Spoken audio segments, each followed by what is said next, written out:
Boa noite a todos. É uma satisfação enorme estar aqui nessa casa de oração novamente, onde a gente, com certeza, quando aqui adentra, já sabe que vai sair daqui um pouquinho melhor do que quando chegou. Então isso já é um grande prêmio para nós outros, não é? Vamos inicialmente agradecer a Jesus, porque sabemos que nada nesse planeta acontece sem o seu consentimento, sem a sua anuência, principalmente sem a sua supervisão, no sentido de que a gente possa aproveitar sempre as melhores oportunidades que surgem, como esta dessa noite, e também agradecer aos nossos irmãos trabalhadores da casa, toda a equipe de encarnados e desencarnados, que desde cedo aqui estão preparando esse ambiente, arrumando, higienizando e, mais do que isso, energizando o ambiente, né? Que a gente já pode constatar quando se aproxima do recinto. Mesmo antes de adentrar, a gente já sente aquela paz, a gente já sente aquela tranquilidade e aquela sede de aprender um pouco mais para a nossa evolução espiritual. Nos diz uma lenda Cherokee que na época anterior, né, esse povo, eles tinham um ritual de passagem para a fase adulta dos meninos. Para se tornarem homens, eles tinham que enfrentar uma situação específica para poderem se tornar homem. Então aquilo era objeto de esperança de todos os meninos, de todas as crianças, para que um dia pudesse ser considerado um adulto, um homem, né? Mas aqueles que pretendiam enfrentar estas provas, esta dificuldade que tinha dessa passagem, ele tinha que se submeter a esse ritual que, por volta dos 12 anos, o pai dele o levava ao ponto mais alto da montanha, num lugar bem selvagem, e ele passaria lá à noite com os olhos vendados pelo seu pai, sozinho, e ele teria que enfrentar todas as agruras possíveis de barulhos de feras, trovões, escuridão, todos os perigos que eles, moradores da selva, habitantes da selva, já sabiam que existia para passar uma noite. Mas ele teria que enfrentar todas essas dificuldades, que se ele não passasse isso, ele não seria considerado um adulto, um homem. Então, esse menino passava a noite inteira com os olhos vendados, ali sozinho, desesperado, porque escutava aqueles barulhos tremendos, urros de animais selvagens, e ele só poderia tirar essa venda quando clareasse o dia, quando surgissem os raios de sol.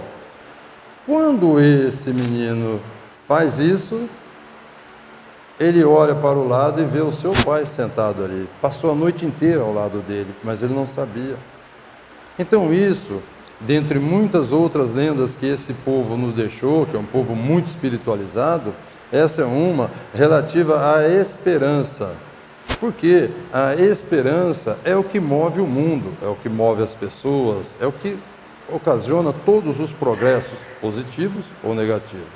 Neste caso, por exemplo, a gente tira várias lições. Uma delas é de que, assim como esse menino não sabia que o pai estava lá, mas ele estava sendo protegido, mas ele tinha uma fé tão grande em que ele ia passar todas essas provas, que ele se submeteu àquilo com todos os medos possíveis, mas ele conseguiu sair vitorioso porque ele teve muita esperança. Mas ele teve uma esperança aliada à fé. Esse é o diferencial. Porque, vejam bem, quando a gente fala de esperança, a gente tem diversas situações de esperança. Uma, por exemplo, está aqui nessa mensagem de hoje à noite, logo no segundo parágrafo, onde nos diz aí na mensagem que a gente às vezes fica esperando momentos extraordinários, momentos especiais, ocasiões especiais, e que possivelmente nunca chegarão. Que esperança é essa que ele está nos dizendo, que já disse que a gente nunca vai conseguir? Essa é a esperança de esperar. É a esperança do verbo esperar. Ficar sentado, aguardando, não fazer nada, esperar que as coisas aconteçam. Eu quero me tornar um cristão melhor. Eu não faço nada e um dia eu vou ter essa condição especial de ser um ser melhor. Eu quero me tornar uma pessoa com uma condição de vida melhor. né, comprar outras coisas, casa, para poder dar uma condição melhor para a minha família. Mas eu não faço nada, não economizo, não planejo, não equaciono minhas despesas, e isso vai acontecer? Não vai, como está nos dizendo na mensagem. Possivelmente, com certeza, não vai acontecer. Então, qual é a esperança que nós vamos refletir hoje? Nós vamos falar da esperança do verbo esperançar.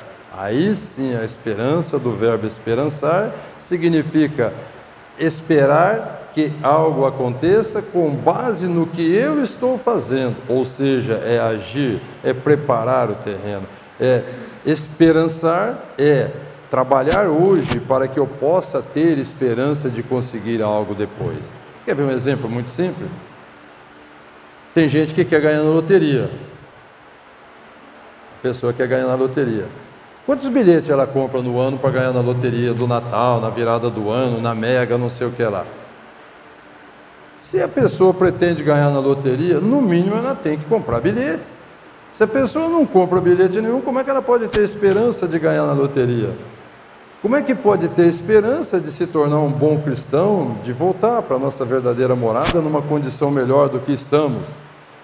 Se nós não fizermos nada, nós vamos ficar na esperança de esperar, pode desistir. Aí tem que se lembrar do que diziam os mais antigos, não os cherokees, mas uns mais recentes, os idosos, que diziam: espera sentado que de pé cansa. Não vai acontecer nada na nossa vida, em situação nenhuma, se nós ficarmos só esperando que as coisas aconteçam. Nós temos que ir atrás, nós temos que batalhar. E a gente pode relacionar essas situações de exemplos bíblicos, como, por exemplo, muitos serão os escolhidos. Muitos serão os convidados, né?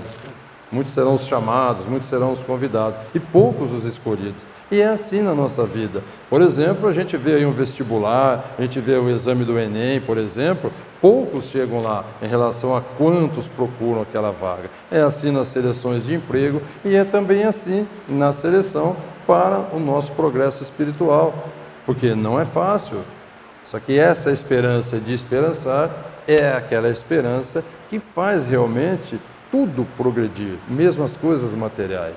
Se a gente observar, vejam o crescimento que houve no planeta Terra de diversos setores, mas, por exemplo, a tecnologia que nós temos hoje, né? Essas coisas todas aconteceram porque alguém esperançou verdadeiramente no período anterior e depois surgiram as coisas. Aquelas senhoras mais antigas, os rapazes também, que tinham que fazer esse serviço de casa, de limpeza antigamente, era um sonho. Já pensou quando tinha aquele escovão para limpar o chão? Era um sonho das mulheres, principalmente, né? Que um dia surgisse alguma máquina que favorecesse aquilo. E isso aconteceu. Veio depois uma enceradeira, que também já foi descartada. Mas isso prova que alguém trabalhou em cima daquilo e não ficou esperando que aconteça. Aconteceu para nós outros todos uma série de coisas, mas porque alguém foi lá, se debruçou, estudou, fez aquilo progredir e aí houve a evolução. É assim com a tecnologia, é assim com o automóvel, é assim com os remédios que nós temos hoje. Porque a esperança é o que move o mundo, mas é essa esperança de esperançar. E a gente, se for adentrar um pouco na doutrina espírita, a gente vai encontrar uma série de exemplos disso. Primeiro começa como, por exemplo, a gente vê a atitude do Allan Kardec, logo em seguida que ele iniciou a implantação, porque uma coisa é a decodificação, é o trabalho que ele teve, mas outra coisa é viabilizar isso, assim como um plano em que a gente faz o plano muito bom, mas depois a gente tem que viabilizar, implantar, monitorar. E Kardec fez isso. Kardec, quando lançou o primeiro livro, e depois o segundo, o Livro dos Espíritos, quando ele lançou o Livro dos Médiuns, ele já sentiu a necessidade de percorrer as localidades em que já existiam casas espíritas, casas trabalhando na causa, para ele ver como é que estava o progresso. Ele estava implantando, ele não esperou as 5 obras e ficou lá aguardando que, por Deus, já que os espíritos indicaram, então que ia dar tudo certo. O sucesso que nós temos hoje em apenas 160 e poucos anos, agora em abril completamos 161 anos, deu o Livro dos Espíritos. Sucesso foi porque logo em seguida, 3, 4 anos depois de montado, ele já começou a percorrer. Se a gente ler aquela obras póstumas de Kardec, a gente vai verificar que, principalmente no ano de 1862, ele fez umas viagens longas, inclusive fora da França, teve na Bélgica e outros países próximos, porque ele foi verificar como é que estava sendo aplicado. E como ele mesmo disse, ele fez essas viagens não com o objetivo de ensinar ninguém, mas com o objetivo dele aprender e observar como é que estava havendo o avanço. Então, ele poderia ser, como foi, uma pessoa esperançosa de que a doutrina seria implantada e que teria o sucesso que teve. Com certeza, ele podia esperançar e hoje ele pode estar lá de cima verificando porque ele esperançou do verbo esperançar, trabalhou em cima daquilo. Não é? Então, nós temos uma série de exemplos na nossa vida também. Essa reflexão eu trago assim normalmente nesse início de ano, porque nós todos somos levados nessa transição. A gente sempre está falando em transição, né? Transição planetária, tá? Mas nós estamos concluindo agora uma transição que foi do ano de 2017 para o ano de 2018. Então, nós começamos aí há uns 60 dias atrás, aproximadamente, por aí, nós começamos o planeta todo, uma efervescência, uma situação de ânimo para que a situação melhorasse. Todos trazem aquele desejo de que 2018 seja melhor, a gente deseja ao próximo, a gente deseja a todo mundo, então é um período de confraternização, tudo. Mas a gente tem que fazer agora uma reflexão, ainda há tempo, estamos no início de 2018, um longo caminho, não é? A gente agora precisa fazer a seguinte reflexão. Em janeiro de 2017, como que eu estava? Quais eram os planos que eu trazia desde 2016? O que é que eu fiz no decorrer de 2017 para que realmente eu pudesse ter a esperança de conseguir? Eu consegui aquilo?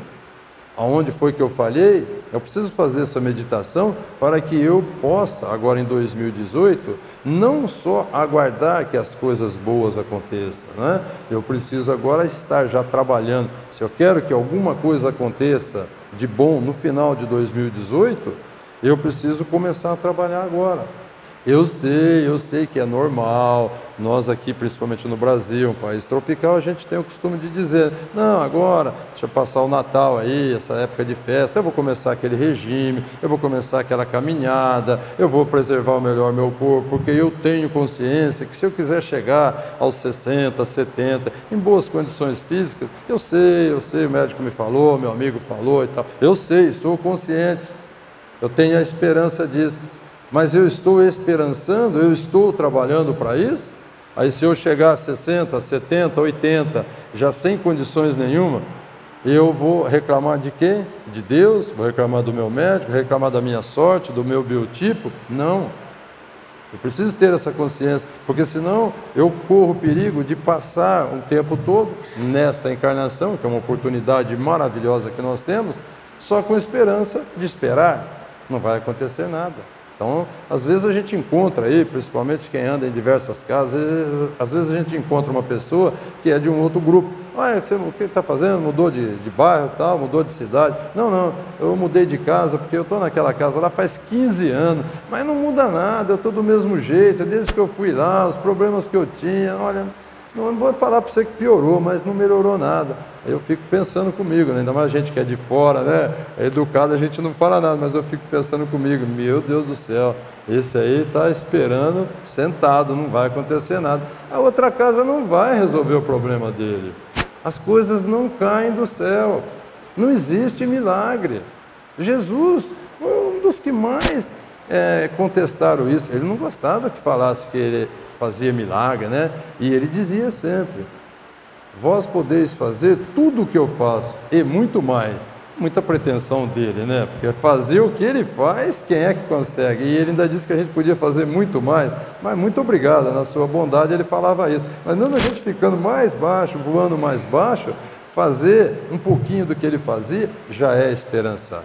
Jesus foi um exemplo, com todo o poderio que ele tinha, porque ele foi um enviado do Pai para executar alguma coisa. Ele tinha um objetivo claro, um plano, que era implantar uma coisa no planeta que não existia.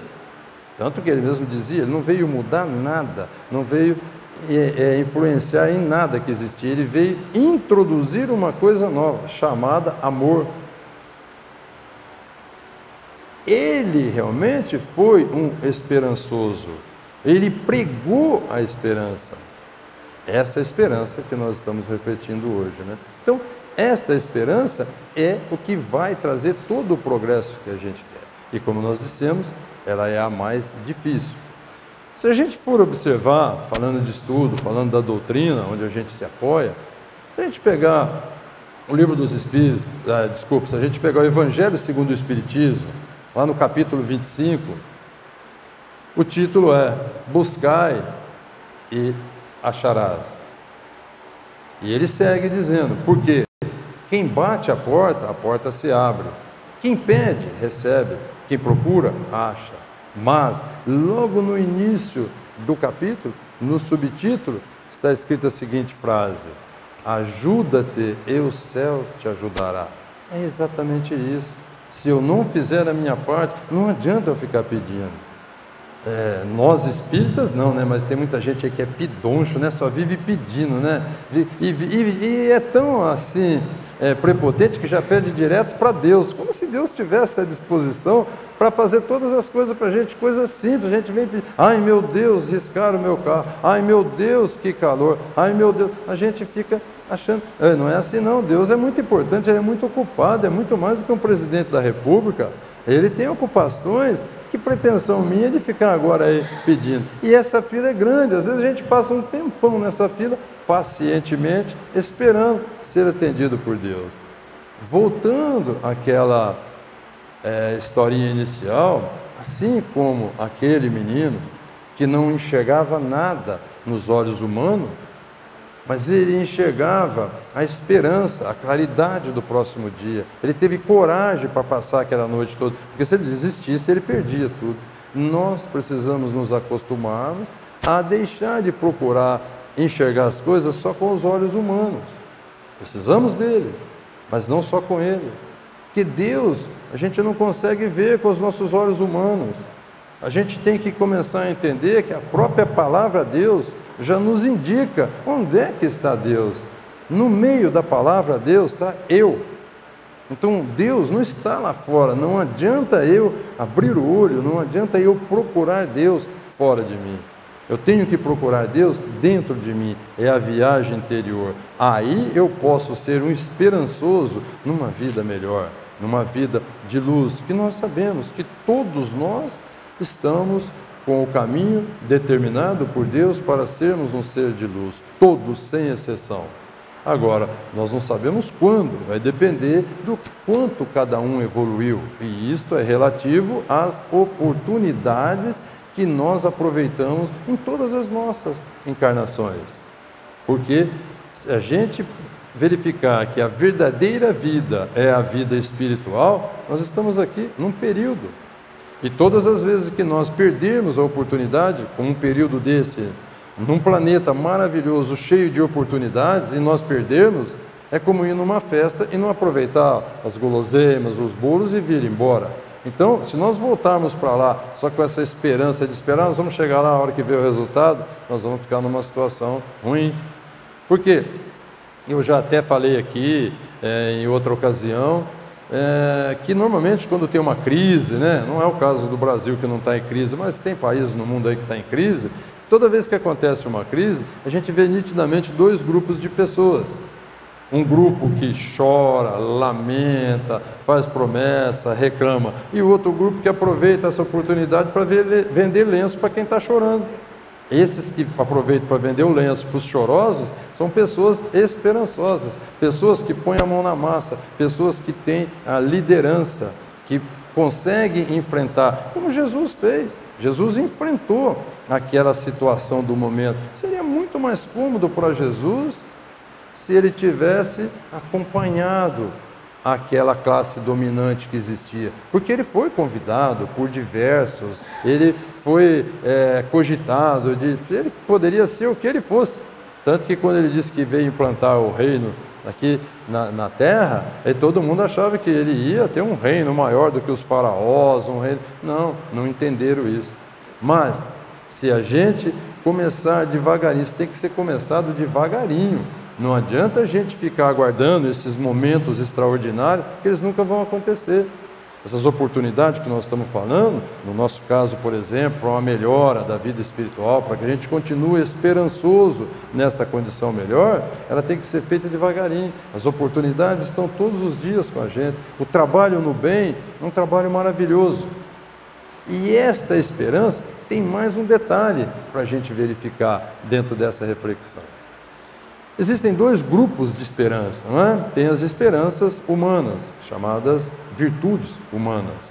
Que essas virtudes humanas, como por exemplo a moral, como por exemplo a honestidade, a ética e muitas outras, pertencem ao grupo das virtudes humanas. Elas nos auxiliam a ter um melhor convívio, uma melhor comunidade, uma melhor participação no planeta, não é? Então é com isso que nós conseguimos conviver melhor nos grupos em que a gente está inserido. E o outro grupo de virtudes ligadas a Deus, está na Bíblia, são as virtudes teologais. Essas são só três: a fé, a esperança e a caridade. Neste conjunto, a esperança também não vive sozinho, mas se a gente analisar, a esperança é que mantém a fé em atividade. A esperança de coisas melhores, de melhoria para o próximo, é que faz com que a gente pratique atos de caridade. E essa melhora espiritual, como dizia o Chico Xavier, dentre muitas coisas, mas com relação a esse tema, ele nos garante o seguinte, que a melhor ferramenta que existe na face da terra para a nossa melhora espiritual é a prática da caridade. Ele dizia que a melhor ferramenta é a prática da caridade. Então, a caridade, junto com a fé, é o que nos torna esperançosos de esperançar, certo? Porque se nós não tivermos essa nitidez com relação a isso, nós vamos acabar fazendo trabalhos que vamos acabar perdendo. A esperança, essa esperança para o cristão, por exemplo, é a certeza de que, embora aqui a gente viva essa situação difícil no planeta Terra, né? Essas agrúrias que nós convivemos, nós temos a garantia de Deus de que em breve nós teremos uma vida muito melhor do que essa. Por menor que seja a nossa evolução, ela vai ser melhor que essa. Isso é esperançar. Então, quando nós formos fazer essa reflexão, para que a gente possa projetar, a gente tem que analisar isso. Porque senão, a gente acaba se tornando uma pessoa Pilatos. Vocês conhecem as pessoas Pilatos? Talvez não, mas a história de Pôncio Pilatos, todo mundo conhece. Pôncio Pilatos, quando se defrontou com um problema seríssimo, com a sua consciência pesando toneladas, porque ele tinha que tomar uma decisão, teria que agir, ele tinha de frente de si o ser mais dócil que passou pelo planeta Terra. Como queria condenar essa pessoa à morte se não tinha prova, não tinha nada? O que ele fez? Lavou as mãos, deixou para que os outros resolvessem, deu no que deu. Se ele tivesse realmente esperança de resolver aquela situação, ele teria que enfrentar. Como Paulo de Tarso, ainda como Saulo, teve a coragem de enfrentar toda a classe em que ele era dominante. Veja bem, não é que ele enfrentou uma classe dominante, ele era dominante. E ele teve que enfrentar aquilo. Ele foi contra tudo aquilo.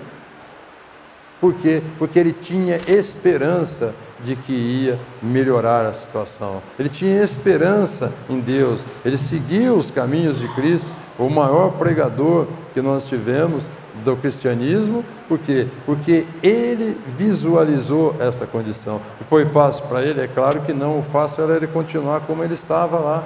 Quando ele era um senador daquela república, daquele governo daquela época. Quando ele mandava matar as pessoas. Quando ele autorizava que fizesse as execuções. E o que ele fez? Ele enfrentou tudo aquilo. Ele reverteu aquilo. E deu no que deu. Ele realmente foi uma pessoa esperançosa. Então nós temos diversos exemplos aqui com a gente, porque Deus sempre nos propiciou esses espíritos maravilhosos em todas as épocas, que vêm aqui, não é para reencarnar, eles não precisariam mais reencarnar, mas eles vêm aqui encarnar novamente com o objetivo de nos auxiliar. Muitos que já passaram, que a gente falou, e muitos que estão aqui hoje, como por exemplo, vamos falar aí de um Dalai Lama. Dalai Lama, um líder espiritual de uma outra doutrina, né? E ele, quando viu o seu... Ele era, no Tibete, ele era o que é o Papa para a Igreja Católica no mundo, a tamanha autoridade espiritual que ele era lá.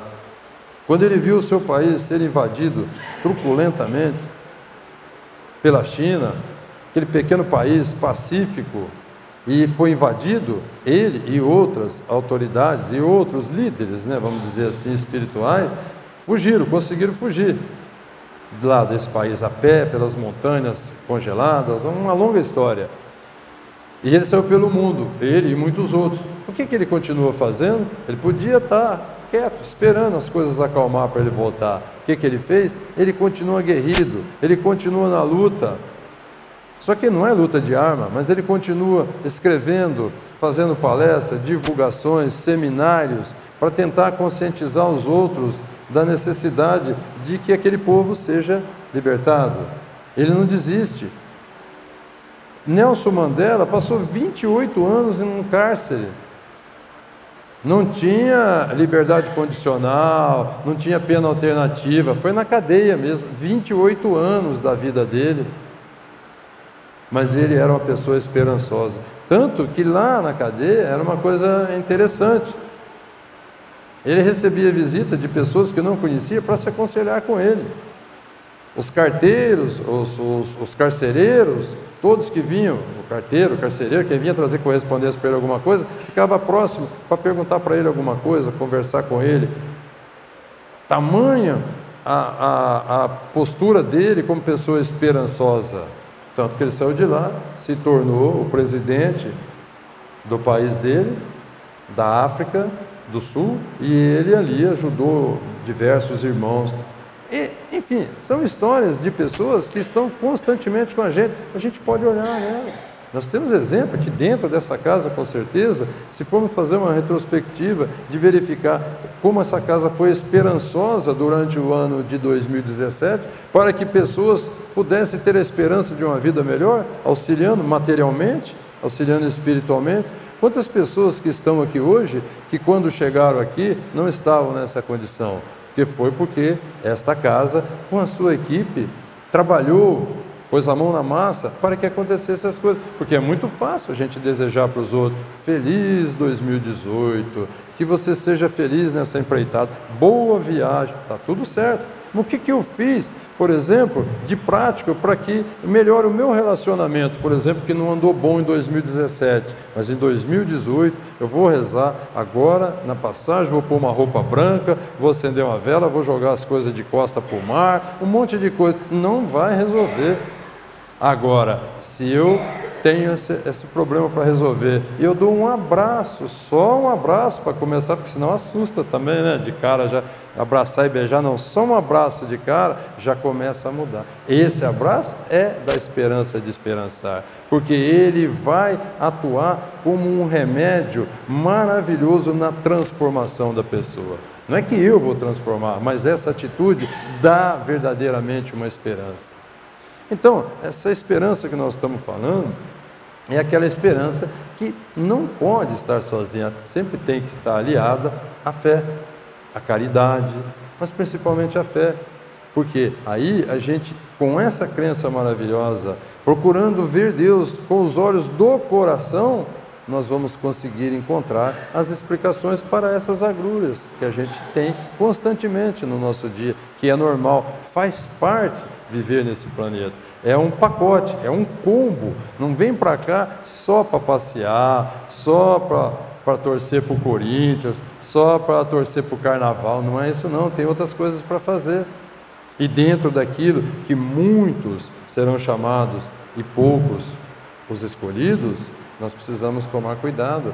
Em que fila que eu estou? Nessa daqueles que vivem chorando, lamentando, ou daqueles que estão vendendo lenço? Nós precisamos ter as esperanças, mesmo nos negócios. o que foi o Kardec foi um empreendedor, que na época não existia essa palavra, e hoje ela é identificada. As pessoas empreendedoras, em qualquer situação, aqui dentro tem um monte de pessoas empreendedoras. As pessoas empreendedoras são pessoas esperançosas, porque o empreendedor, ele não fica esperando acontecer, ele não espera o governo melhorar as coisas, ele não espera que um dia ele tenha oportunidade de uma boa oferta para ele poder abrir um bom negócio e ganhar muito dinheiro. Não, ele vai e faz. Essa é a diferença. Então esse termo foi utilizado para identificar aqueles que antigamente eram considerados heróis, aventureiros. Esses não têm mais possibilidade. Hoje, quem cresce, quem progride, são os empreendedores. Então, nós estamos aqui nesse planeta para sermos uns empreendedores de nós mesmos. Isso é que nós devemos ser. Então, cada ato que nós fizermos de esperançar, nós estamos empreendendo uma situação nova. E todas as vezes que a gente empreende algo novo, a gente vai esperançar muito mais pessoas do que a gente. A caridade, por exemplo, é um ato de empreendedorismo, porque a caridade não é uma simples bondade em que eu posso doar alguma coisa. Esta é a diferença das esperanças.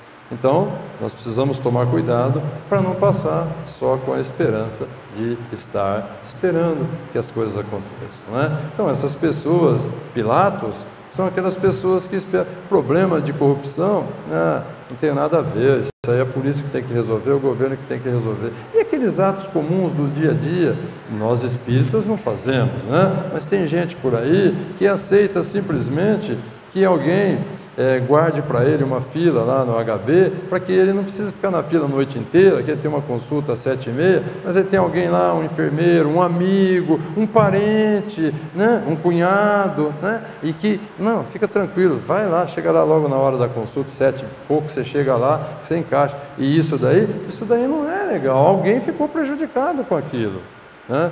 Nós não fazemos, mas tem gente aí que para na faixa que é de pedestre. Tem gente que avança o farol vermelho todos os dias, todos os momentos. Então essas pessoas vão esperar o quê que aconteça com elas? Não é questão de dizer que se você não fizer certo, você vai ser castigado.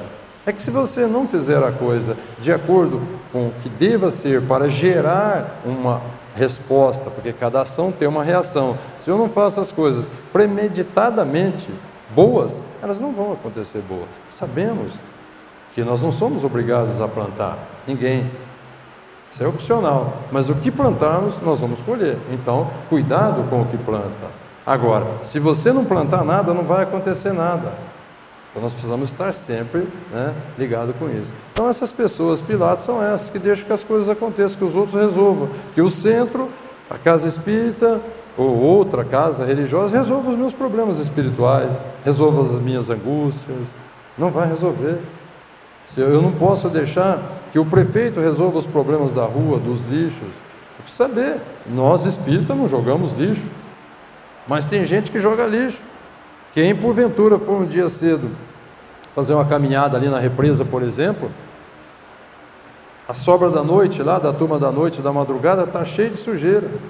Mas existem pessoas de manhã que estão lá andando com a sacolinha, catando coisas e jogando nas lixeiras, que tem várias lixeiras. Quer dizer, o poder público fez a parte dele, está cheio de lixeira. Pode passar lá de manhã, principalmente no final de semana, e ver o que tem. E ver pessoas catando e jogando na lixeira. O que essas pessoas estão fazendo? São pessoas esperançosas de que resolva o problema dessa imundície de coisas que ficam jogadas aí, que entopem, que dão enchente. São pessoas esperançosas.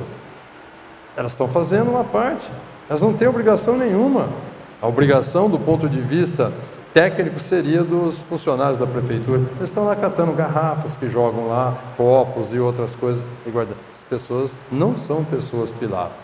Então nós precisamos verificar se de repente a gente não está transformando numa pessoa Pilatos, que a gente só lava a mão para as coisas e deixa que todos resolvam. Que o patrão resolva o meu problema financeiro, porque eu estou ganhando pouco, a culpa é dele, eu ganho pouco, né? Que o governo resolva o problema da condição social, que o outro resolva o problema do trânsito, que o meu parceiro resolva o problema da minha felicidade, porque você já viu, quando vê uma reclamação de um casal, se pergunta para um, para outro, nunca é ele, é sempre o outro. Sempre o outro parceiro. É porque é isso, porque é aquilo, porque nunca eu, é sempre o outro. Então nós precisamos começar a mudar isso, não é? Então, para a gente concluir isso, porque o assunto demanda muito mais tempo do que isso, né? Nosso tempo já está acabando, nós vamos fazer a seguinte colocação para reflexão. Existe um poeta que não é muito conhecido, o Daniel Lima. Ele não é muito conhecido porque ele se tornou poeta mais conhecido no mundo literário agora em 2011. Em 2012 ele morreu, porque quando ele conseguiu fazer essa obra, ele já estava com 92 anos. E o Daniel Lima, ele tem esse poema, que eu vou falar só um pedacinho, que chama-se Alma Viajeira. E ele diz o seguinte: a vida se apresenta bela e gratuita, viajando sempre. Ame a viagem, porque a viagem é a estrada e a estrada é a vida. Muita paz a todos e um feliz 2018. Obrigado.